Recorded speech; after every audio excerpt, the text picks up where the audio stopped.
I start with 6 different colored wires. Another common way of doing this is to use pipe cleaners, those fuzzy things you used in crafts in elementary school.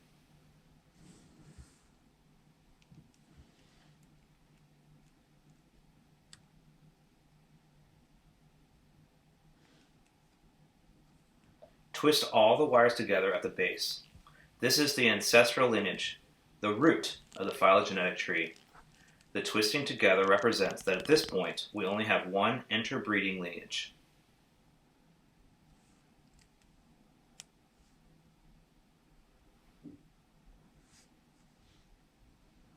First, let's have the white species branch off. The other group, which will eventually be 5 species, continues evolving separately from the white species. Because they are at present one group, I twist them together.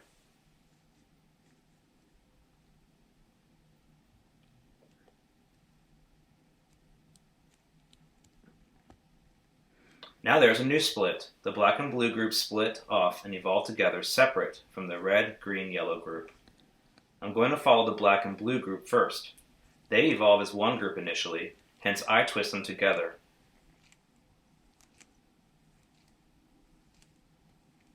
But then they split.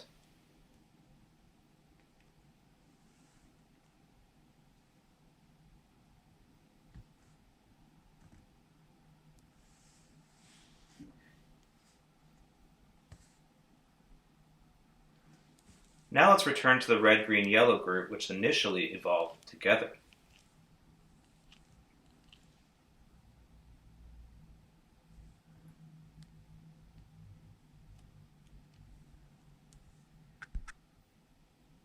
The red species splits off first and evolves on its own. Now the yellow and green species evolve together for quite a while, almost to the present day, before they also split in two.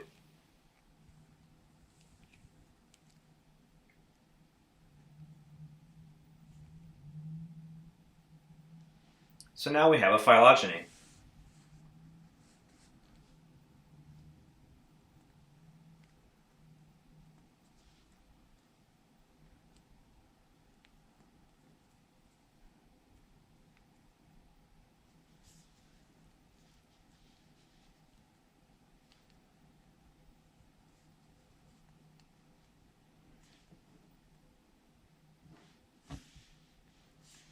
This slide shows a graphical representation of that same wire phylogeny.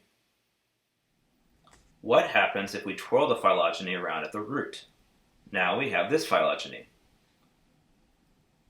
This slide shows a graphical representation of that same wire phylogeny.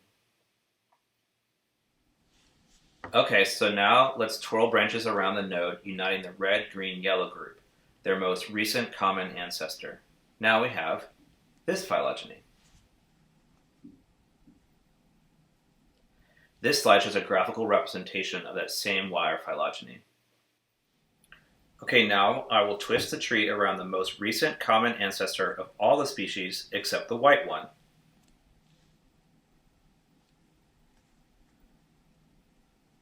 Now we have this phylogeny.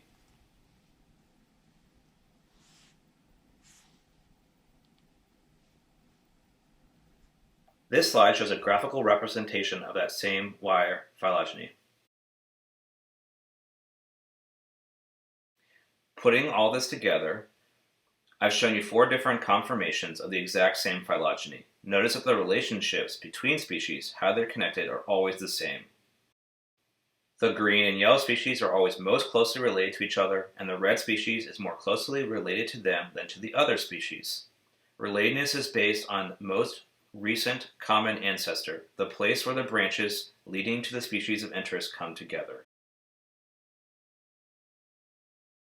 Usually there isn't color coding, and said phylogenies look like this.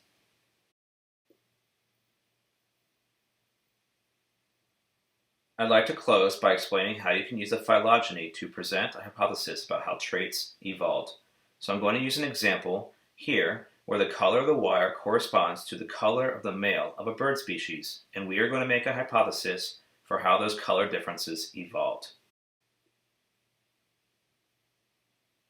We start with the species where blackbirds are preferred by females. Black coloration, incidentally, is caused by deposition of melanin in feathers. The first species to split off is the white species. In this species, females have gone the opposite direction and prefer males with the least amount of pigment, white birds. Now let's continue with the rest of the group. If we focus on the split that becomes the blue and black species, females in one species prefer males who instead use structural differences in their feathers to produce blue color. Now let's go to this final group, what will become the red, yellow, and green group. Here, males evolved the ability to use carotenoids, dietary molecules that with modification can show an array of colors from yellow to orange to red. Let's in this case hypothesize that the ancestor of these three species was yellow. These pigments, because they're derived from the diet, are often an honest reflection of male quality. Now this species here evolved the ability to enzymatically turn yellow pigments into red, and that gives us the red species.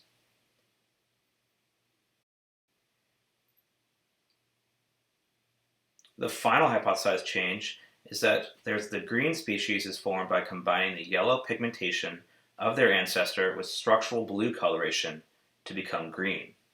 Now I could come up with a number of alternative hypotheses for the evolution of this color pattern over evolutionary time. Some of these hypotheses would be equally parsimonious as the ones I've told you now. In reality, we would need some additional data and, better yet, more species to test between these different hypotheses. I hope this helps you understand phylogenies better and how they can be used to generate and test hypotheses about evolution.